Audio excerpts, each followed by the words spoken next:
अस्सलाम वालेकुम, welcome to Islamic पल्सीज़। आज की वीडियो में हम लोग एक नया टॉपिक डिस्कस करने जा रहे हैं अरबी ग्रामर का। और इसमें हमने देखना है जी बीमार हरूफ को, यानी कि अरबी हरूफ तहजी में बीमार हरूफ से क्या मुराद है और इनका इस्तेमाल क्या है और इसका दूसरा नाम क्या है।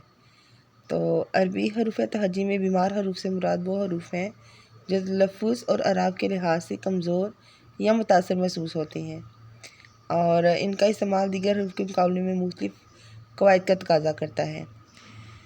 अरबी क़वाइद में ये हरूफ जो हैं वह हरूफ इल्लत कहलाती हैं, जिनमें 3 हरूफ शामिल हैं, जिसमें सबसे पहले आ जाता है अलिफ, दूसरे नंबर पर आ जाता है वाव, तीसरे नंबर पर आ जाता है या। और जब हम इनकी वजह तस्मिया देखते हैं कि इनका नाम जो है वो हरूफ इल्लत क्यों रखा गया है या इनको बीमार हरूफ क्यों कहते हैं, तो वो इसलिए इनको कहा जाता है कि ये हरूफ अक्सर अराब या कलमात की तसरीफ़ या इनके सरफ़ी तब्दीली के दौरान मुख्तलिफ़ अंदाज में तब्दील होते हैं।